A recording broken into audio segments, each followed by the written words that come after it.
இந்த விடயத்தை கௌரவ சபாநாயகருக்கு நான் முற்படுத்துகின்றேன்.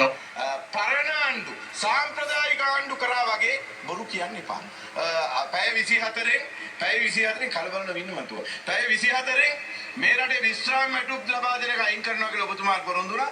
ඒව කරන්න පුළුවන් නේ. ඒවට කාලය වුණේ නැහැ නේ. අපි කියනවා මේ රටේ ආකර්ෂණීය ප්‍රකාශ කරමින් ලබා දීපු ජනවරම බොරු කරන්න එපා. ඒ ජනවරමට බොරු කරනවා කියන්නේ සාම්ප්‍රදායික පහුගිය ආණ්ඩු කරපු දෙයම කියන කාරණාවත් මතක් කරන ගමන් මේ පාර්ලිමේන්තුව රඟපාන ටික්ටොක් කරන മന്ത്രിවරු ඉන්නවා. අපි දැක්ක පහුගිය කාලේ අර යාපනයෙන් ආපු മന്ത്രിවරෙක් ටික්ටොක් කරන නිසා ඔබතුමිය වග බලා ගන්න ටික්ටොක් කරන්න ඕන නම් එහාට වෙලා කරන්න කියලා. විපක්ෂ නායකතුමාගේ පුටු වාඩි වෙලා ඇඟේ හයිය පෙන්නපු മന്ത്രിවරුන්ට මේ පාර්ලිමේන්තුවේ උත්තරී රක්ෂය ආරක්ෂා කරන්න බැරි නම් ඔබතුමියලා කතානායකතුමා අවශ්‍ය පියවර ගන්න ඇඟේ හයියට වැඩ කරන්න ඉඩ තියන්න එපා කියන්නේ කාලය ලබා දුන්නට ස්තුතිවන්තයි මගේ වචන කීප අවසන්.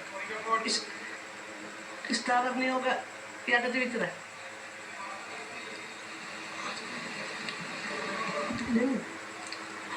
මොකද්ද පොයින්ට් ඔෆ් ඕඩර් එක මට වෙච්ච සිද්ධියක් මම අනිවාර්යෙන් කියන්න ඕනේ. මම පළවෙනි සැරේ මේ පාර්ලිමේන්තුවේ ආවිල්ලා ඉන්නවා. මෙහෙමයි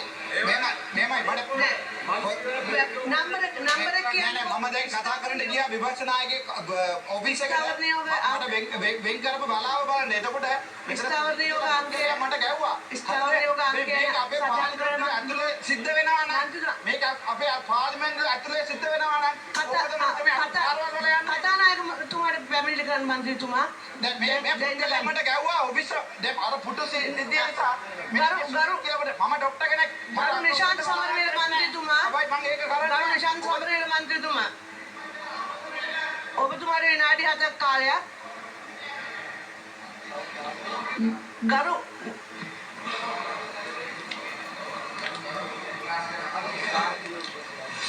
ස්ථාවර නියෝග අංකය මොකද මන්ත්‍රී දෙන්න ගරු මුලසේ මන්තුමිය මේ මන්ත්‍රීතුමා අපේ ස්වාධීන මන්ත්‍රීතුමා විපක්ෂ නායක කාර්යාලයට ඇවිල්ලා විපක්ෂ නායක ලේකම්වරයා ඉදිරියේ බොහොම අශෝභන ලෙස හැසිරුණා. ඔහු නොගැලපෙන වචන කුණුහරුප කිව්වා. ඒ අවස්ථාව තමයි මේතුමා කියන්නේ ඒ සම්බන්ධව අපි කතානායකතුමාට පැමිණිල්ලක් කරලා තියෙනවා. අර සමහරව උගත් උනාට බුද්ධිමත් නැහැ.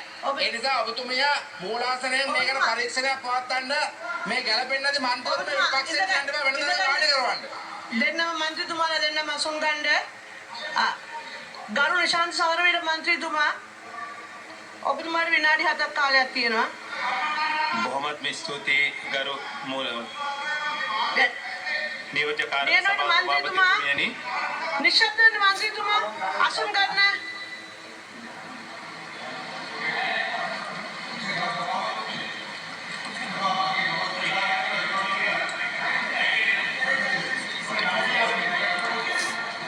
මම හිතන්නේ අපේ කාලය මීට වඩා වටිනවා කියලා ගරු නියෝජ්‍ය කාර්ක සභා සභාපතිතුමියනි සුනිත් සංජය විපක්ෂය ඇතුලේ තියෙන අර මයික් එක කොට දෙන්න. ගරු කතානායකතුමා මෙතුමා බරපතල ප්‍රකාශයක් කරලා මම එතුමාට පහර දුන්නයි කියලා. එහෙම කිසිම දෙයක් සිද්ධ වෙලා නැහැ. මගේ එක සම්පූර්ණ ප්‍රශ්නේ ගරු කතානායකතුමාට පැමිණිලි කරලා තර්ජනය කෙරුවා. ගරු නිශාන්ත සමරවීර මන්ත්‍රීතුමා ගරු නිශාන්ත සමරවීර මන්ත්‍රීතුමා ඔබතුමාට විනාඩි 7ක් කාලයක් ලැබෙනවා. ඔබතුමාගේ කතාව ඉදිරිපත් කරන්න. ගරු මූලාසනාරූඪ නියෝජ්‍ය කාර්ක සභා සභාපතිතුමියනි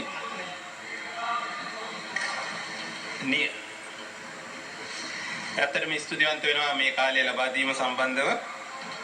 ඒ වගේම මන්ත්‍රීතුමා Today, by 2:30, I went to the opposite leader's room because I was advised by some of the officers there. And then I was asking for a time allocation. Mama, අහුවා කොහොමද මේ time එක allocate කරන්නේ? අද දවස් මට කිසි දෙයක් communicate කරලා තිබුණේ නැහැ. හෙට මගේ time එක තියෙනවද නැත්ද කියලා අහන්න ගියා. එතන ඔෆිසර්ස්ලා හිටියා. ඒගොල්ලෝ අනිත් කාමරයකට මාව එකන් ගියා. එතනට මං කිව්වා ඒගොල්ලෝ කිව්වා හෙට හවස 4 ඒ වෙලාවට මට දෙන්න පුළුවන් කිව්වා.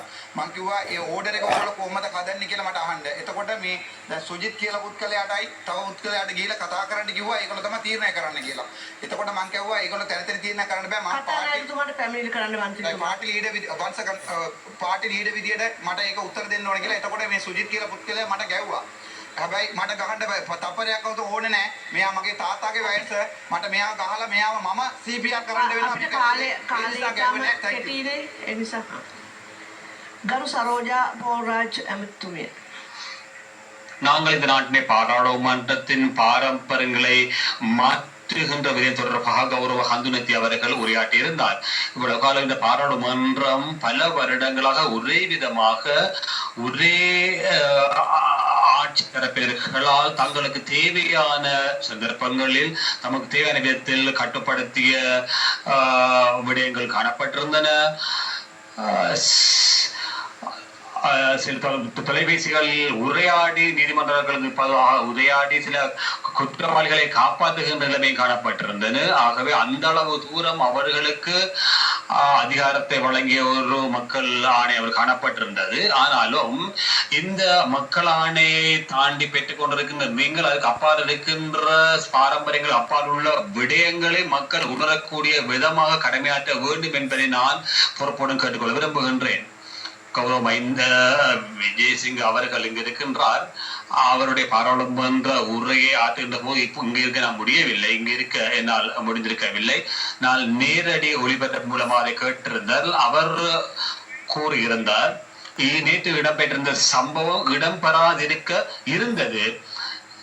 நான் குறியாற்றுகின்றவர் இந்த சண்டியர்கள் அல்லது பாதாள உலகத்தை பிரித்தப்படுத்தவர்கள் அல்ல கல்வி இசுபாயுள்ள கல்வி அமைச்சுக்கு முன்னால் வந்து போராட்டம் செய்தவர்கள். அவர்கள் கல்வி கற்று பல்கலைக்கழகத்திலே பட்டதாரிகளாக வெளியேற்றி தொழில் வல்லுநர்களாக மாறி இருக்கின்றவர்கள். சில சந்தர்ப்பங்களில் கடந்த காலங்களில் கடந்த தேர்தல் போது உங்களை இந்த ஆளும் கட்சிக்கு வலு சேர்த்தவர்களாகவும் இருக்க முடியும். ஆனால் இப்பொழுது நேரடியான குற்றச்சாட்டு பேசுகின்றீர்கள். அவர்களை கொள்ளையர்களாகவும் குறைகாரர்களாகவும் சோடிக்கின்ற விதத்திலே உரையாற்றுகின்றீர்கள். இந்த நாட்டிலே போராட்டம் செய்வதற்கான ஆர்ப்பாட்டம் செய்வதற்கான உரிமை யாருக்கும் இருக்கின்ற இந்த வரலாற்றை நாங்கள் தேடி பார்க்கின்ற போது இந்த விடயங்களை பார்க்கின்ற போது போலீஸ் அலுவலர்கள் மர்மமான முறையிலே துண்டுகளாக சிறிய கத்திகளை பயன்படுத்தி இருந்த விடயங்களை நாங்கள் கண்டிருக்கவில்லை. ஆனால் இந்த விடயத்தை யாரை ஒரு தலையில் போடுவதை விடவும் நாங்கள் கோரிக்கையை விட விரும்புகிறோம். தற்பொழுது ஜனாதிபதி அவர்களிடம் இது தொடர்பாக விசாரணை முன்னெடுக்குமாறு கேட்டுக்கொள்கின்றோம். இது இடம்பெறக்கூடாத ஒரு நிகழ்வு. இதன் ஊடாக இந்த மூலமாக வழங்குகின்ற செய்திகள் இந்த நாட்டினுடைய ஆர்ப்பாட்டம் செய்கின்ற எதிர்ப்புகளை காட்டுகின்ற அந்த உரிமையை பயன்படுத்துகின்ற அரச உத்தியோகத்தர்களுக்கு எதிரான அநியாயமாக நாங்கள் அதை காண்கின்றோம். அதே போன்று கௌரவ பிரதம அமைச்சர் அவர்கள் உரையாற்றுகின்ற போது குறிப்பிட்டிருந்த விடயம் அவர் இப்பொழுது பிரதமராக இருந்தாலும் முன்னாலும் பிரதமர் தான் இருந்திருந்தார். ஆகவே இடம்பெற்ற சம்பவம் தொடர்பாக ஒரு பின்னாய்வு செய்ய வேண்டும். அடுத்த விடயம்தான் கௌரவ நலின் ஜெயசிஸ் அவர்கள் இருக்கின்றார். கௌரவ அமைச்சர் அவர்கள் ரத்னபுரி மாவட்டத்தில் வேவல்வத்த பிரதேசத்திலே மக்கள் விடுதலை முன்னணி கடந்த பிரதேச சபை தேர்தலிலே ரத்னபுரை பாராளுமன்ற உறுப்பினர்கள் பல பேர் இருக்கின்றீர்கள், தொடர்பாக இருக்கின்றீர்கள். அவர்கள் நன்றாக தெரியும். பிரதேச சபையின் வேட்பாளர் குறிப்பிட்ட சங்கத்திலிருந்து கூறப்பட்டிருந்தது நிதி கோரியதாக. இங்கு கூறப்பட்டது நாங்கள் யாராவது நிதி தொடர்பாக மோசடி செய்தால் முறைப்பாடு செய்யுமாறு கேட்கிறீர்கள். போலீஸிலே மின் உற்பத்தி அதாவது நீர் மின் உற்பத்தி நடாத்தி செல்லுகின்ற நிர்மாணிக்கின்ற ஒரு குழுவினரிடம் தாக்குதல்கள் மேற்கொண்டு தற்பொழுது அவர்கள் வைத்தியசாலை அனுமதிக்கப்பட்டிருக்கின்றார்கள். அந்த வேட்பாளர் தற்பொழுது விளக்கமறையில் வைக்கப்பட்டிருக்கிறார். அது தொடர்பாக நீங்கள் தேடி பாருங்கள். இது ஒரு சாதாரண சம்பவமா இருக்க முடியும். ஆனால் இந்த பாராளுமன்றத்துக்கு இந்த பாராளுமன்ற உறுப்பினர்கள் அந்த டிஐ ராஜபக்ச போன்றவர்களுடைய போன்று போலீசுக்கு உரையாற்றி போலீசுக்கு கதைத்து டிஐஜியிடம் கதைத்து அவரை காப்பாற்றுவதாக இருந்தால் அந்த பாரம்பரிய அரசியலாக இதுவே அமையும். அது ஒரு மாற்றமாக விருத்தி அடைஞ்ச அரசியலாக இருக்க முடியாது. இன்னும் ஒரு விடயத்தை நான் கூறிக்கொள்ள விரும்புகின்றேன். இங்க இருக்கின்ற சுனில் ஹந்தனத்தி பாராளுமன்ற உறுப்பினர் அவர்களின் குரல் மூலமாக அவர்கள் ஊடாக அவருடைய விடயங்கள் சரியாக நடைமுறைப்படுத்தப்படுமா என்று தெரியவில்லை. அதை நீங்கள் பதிவு செய்து வைத்துக் கொள்ளுங்கள். 30 வினாடிகளை தாருங்கள். மக்களுக்கு இல்லாத மக்களுக்கு எந்த விதமான வசதிகளும் சுனில் ஹந்துலத்தி அவர்கள் இந்த பாராளுமன்ற உறுப்பினருக்கு தேவையில்லை என்று குறிப்பிட்டிருந்தார். இந்த நாட்டு மக்களுக்கு கொழும்பில் அவர்களுக்கு உத்தியோகபூர்வ வில்லம் தேவையில்லை, ஓய்வூதியம் தேவையில்லை. ஆகவே இந்த பாரம்பரிய அரசியல்வாதிகள் மாதிரி நீங்கள் போய் கூற வேண்டாம். 24 மணித்தியாலங்களும் நீங்க 24 மணித்தியாலத்துக்குள் இந்த ஓய்வூதியத்தை வெட்டுவதாக குறிப்பிட்டிருந்தீர்கள். அதற்கு காலம் தேவையில்லை. ஆகவே நாங்கள் குறிப்பிடுகின்றோம், இந்த கவர்ந்திருக்கக்கூடிய வார்த்தைகளை கவர்ச்சிகரமான வார்த்தைகளை கூறி பெற்றுக்கொண்ட அந்த மக்கள் ஆணையை நீங்கள் பொய்ப்பிக்க வேண்டாம். அவ்வாறு செய்யும் பட்சத்தில் பாரம்பரியமான பள்ளி அரசியலுக்கு நிகராகத்தான் அமையும் இருக்க முடியும். அதே போன்று இந்த அப்படியா இருந்தால் அது பாராளுமன்றத்தில் டிக்டாக் செய்கின்ற பாராளுமன்ற உறுப்பினராக இருக்க முடியும். டிக்டாக் செய்வதாக இருந்தால் நீங்கள் வெளிப்புறமாக இருந்து செய்ய முடியும். எதிர்கட்சி தலைவருடைய ஆசனத்திலே அமர்ந்து இருந்து கொண்டு அவருடைய பலத்தை காண்பித்திருந்த அந்த பாராளுமன்ற உறுப்பினருக்கு தேவையான நடவடிக்கை நீங்கள் முடிக்கும். உடலில் தகுதிக்கு ஏற்ற மாதிரி பணியை செய்ய வேண்டாம் என்று நான் கேட்டுக்கொள்ள விரும்புகின்றேன். நிலையில் கட்டளையின் கீழ் மாத்திரம்தான்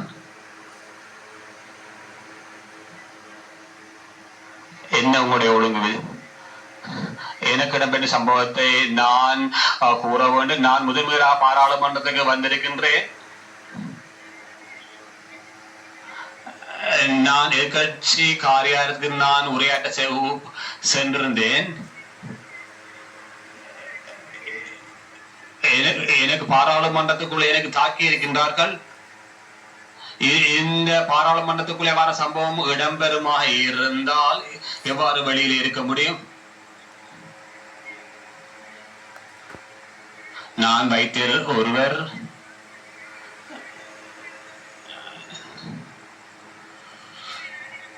உங்களுக்கு 7 நிமிடங்கள்.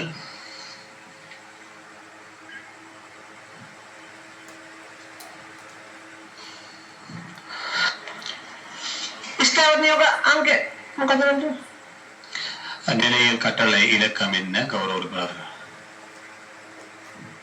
கௌரவ தலைமை தாங்கும் உறுப்பினர்களை இந்த பாராளுமன்ற உறுப்பினர் யாழ்ப்பாண சுயாதீன குழுவின் பாராளுமன்ற உறுப்பினர் எதிர்கட்சி காரியாலயத்துக்கு வந்து எதிர்கட்சி செயலாளர் முன்னால் மோசமான முறை நடந்து கொண்டார். நாகரிகமற்ற முறையில் அவர் பொருத்தமற்ற வாசனங்களையும் ஊத்தை வார்த்தைகளையும் பயன்படுத்தியிருந்தார். அந்த சந்தர்ப்பத்திலே தான் நாங்கள் அது தொடர்பாக முறைப்பாடொன்றை ஒரு சபாநாயகருக்கு குறிக்கணும். அவர் தொழிலாளர்களை குறிப்பிட்டிருந்தாலும் கூட அவர் ஒரு முதிர்ச்சி பெற்ற ஒருத்தராக இருக்கவில்லை. 2 பாராளுமன்ற உறுப்பினர்களும் தயவு செய்து உட்காருங்கள். கௌரவ நிஷாந்த் சமரவீர அவர்கள், உங்களுக்கு 7 நிமிடங்கள் காணப்படுகின்றன.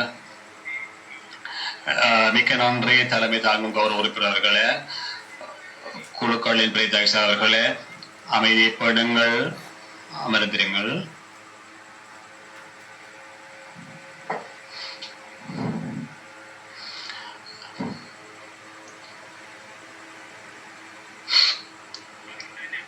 நான் நினைக்கின்றான் எங்களுடைய நேரம் மிகவும் பெருமதியானது. கௌரவ குழுக்களின் பிரதிநிதி அவர்களே, சுனில் சஞ்சய் பெரியர் அவர்கள், எனக்கு ஒளி வாங்கி முடுக்கி விடுங்கள். இவர் ஒரு பாரதூரமான கூற்றை கூறியிருந்தார். அவருக்கு நான் தாக்குதல் மேற்கொண்டிருந்தாக அவ்வாறான சம்பவமோடு இடம்பெற்றிருக்கவில்லை. இந்த விடயத்தை கௌரவ சபாநாயகருக்கு நான் முற்படுத்துகின்றேன். கௌரவ நிசான் சமரவீர் அவர்கள் அவர்களை நீங்கள் உரையாற்றுங்கள். உங்களுக்கு 7 நிமிடங்கள், உங்களுடைய உரையை ஆரம்பியுங்கள். சனாரோடு கௌரவ தலைமை தாங்கும் குழுக்களின் தவிசாளர் அவர்களே,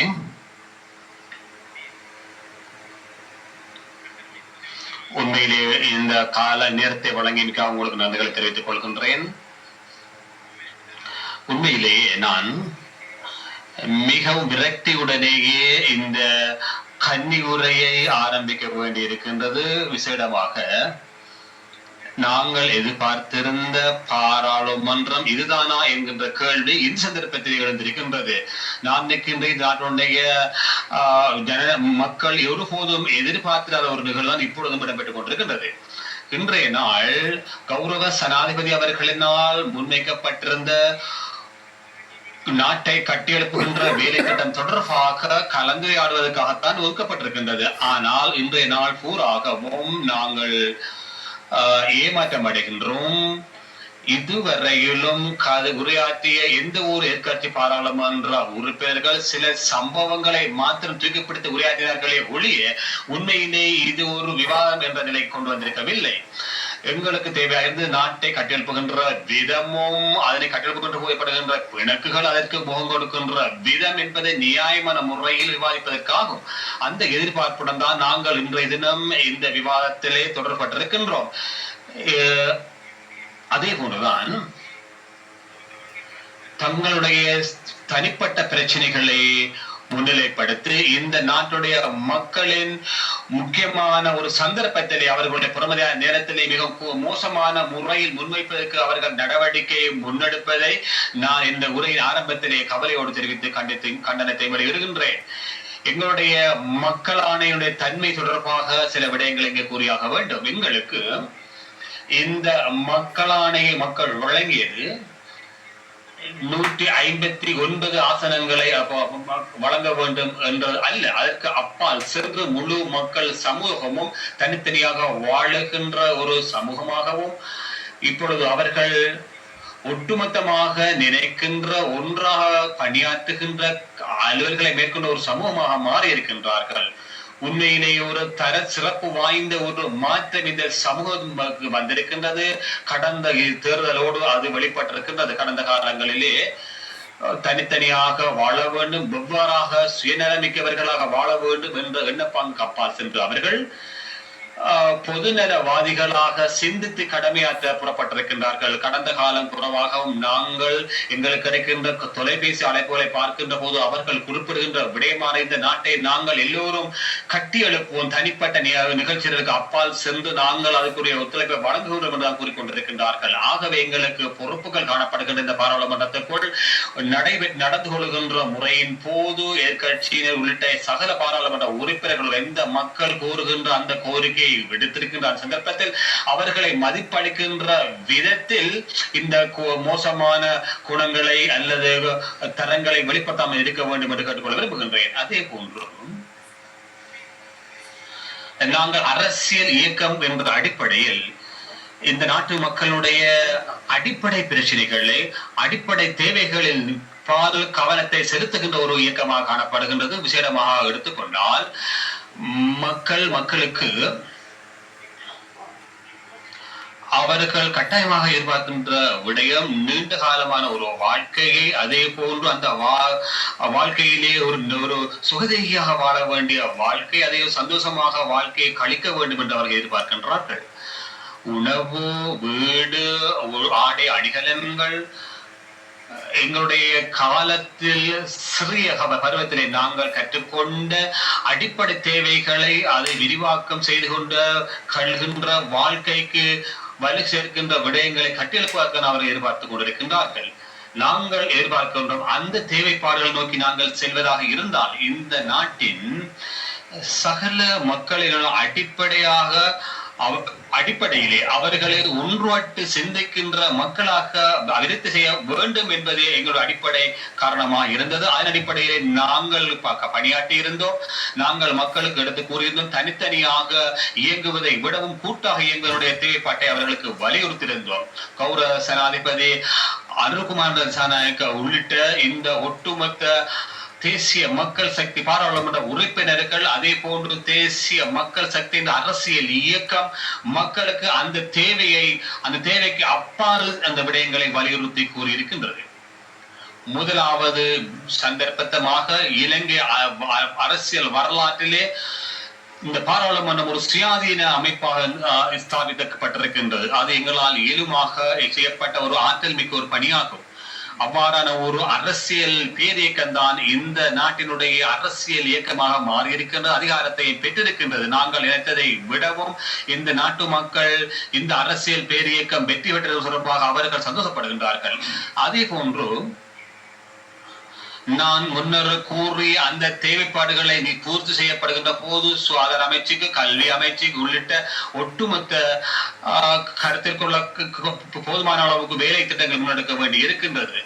ஆகவேதான் நாங்கள் காண்கின்றோம், சுகாதார அமைச்சு, கல்வி அமைச்சு சகல கட்டமைப்புகளும் சமூக கட்டமைப்புகளாக காணப்பட்டு அந்த கட்டமைப்புள்ள அபிவிருத்தி செய்கின்ற முறைமை தொடர்பாக உயர் அறிவார்ந்த அபிவிருத்தி திட்டங்களை கொண்டு செல்வதற்கு தேசிய மக்கள் சக்திக்கு இயலுமை காணப்படுகின்றது. இவ்வளவு காலமும் சுகாதாரத்துறை போன்றவற்றை எடுத்துக்கொண்டால் எங்கேயாவது ஏதாவது செய்வதற்காக இருக்கின்ற ஒரு நிறுவனமாக அல்ல. அது ஒட்டுமொத்த பணிகளை செல்கின்ற முக்கியமான அவற்றை செல்ல முறையில் கொண்டு செல்லுகின்ற வழிகாட்டக்கூடிய ஒரு விதமாகத்தான் இந்த அரசியல் பேரியக்கமாகத்தான் எங்களுடைய இயக்கம் காணப்படுகின்றது. நிதி விநியோகம் மிகவும் குறைந்த அளவிலே காணப்பட்டிருந்தது. ஆகையினால் மக்களுக்கு அவர்களுடைய தேவைப்பாடுகளை நிறைவேற்ற அவர்களாக செலவழிக்க வேண்டிய ஒரு இக்கட்டான நிலைமை காணப்பட்டிருந்தது. தங்களுடைய சேவையை பெற்றுக் கொள்கின்ற போது அவர்களுடைய சொந்த பணத்தை செலவழிக்கின்ற விதத்தை அந்த நாடு அதிக அளவில் ஈடுபடுகின்ற போது அது ஒரு ஏழை பெற்ற நாடாக மாறும். அதனை நாங்கள் மாற்றியமைப்பதற்காக நாங்கள் முயற்சி செய்கின்றோம். மக்கள் ஒரு பங்காளர்களாக மக்களுடன் நாங்கள் இந்த நாட்டை இந்த சுகாதாரத்துறை, கல்வித்துறை, அந்த முழு கட்டமைப்பையும் அபிவிருத்தி செய்து மிகவும் அறிவார்ந்த புரிதல்களுடன் ஒழுக்க ரீதியான தலையீடுகளை மேற்கொள்வதற்கு தேசிய மக்கள் சக்தி என்ற அடிப்படையில் நாங்கள் வாக்குறுதி இந்த மக்களுக்கு வழங்கி சந்தர்ப்பத்தை வழங்கி மிக நன்றியில் கூறி விடைபெறுகின்றேன்.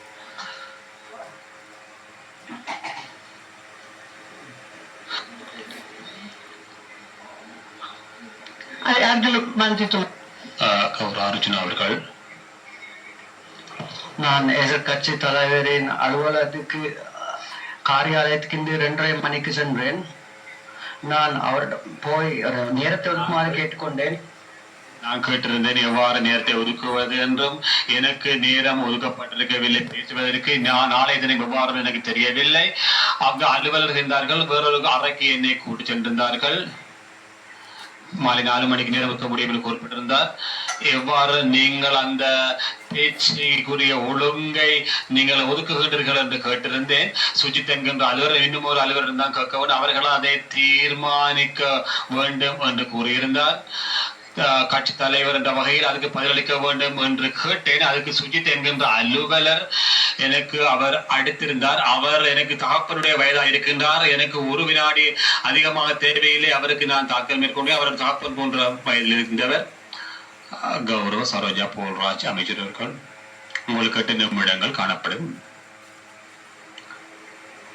கௌரவ குழுக்களின் தவிசாளர் அவர்களே, 10வது பாராளுமன்றத்திலே புதிய அரசியல் கலாசாரத்திற்கு கிடைக்கப்பட்ட மக்கள் ஆணையுடன் விசேடமாக பெண்கள் பிரதித்துவத்தை வலுப்படுத்துவதற்காக நாங்கள் நீண்ட காலமாக செய்த போராட்டத்தின் விளைவாக இம்முறை அதிகளவு பெண் பாராளுமன்ற பிரதித்துவம் படுத்துகின்ற பாராளுமன்றத்திலே உரையாற்றுவதற்கு சந்தர்ப்பம் கிடைத்திருக்கின்றது. அது தொடர்பாக சந்தர்ப்பத்தை வழங்கியமைக்காக உண்மையிலேயே மாத்தறை மாவட்ட மக்களுக்கும் அதே போன்று தேசிய மக்கள் சக்தி மீது வரையறையற்ற நம்பிக்கை வைத்திருக்கின்ற மக்களுக்கும் அதே போன்று தனிப்பட்ட முகங்கள் தனிப்பட்ட ஒரு புறமாக வைத்துவிட்டு தேசிய கொள்கைக்காக ஒற்றுமைப்பட்ட மக்கள் சார்பாகத்தான் இந்த மக்கள் ஆணை இந்த பாராளுமன்றத்தில் கிடைக்கப்பட்டிருக்கின்றது.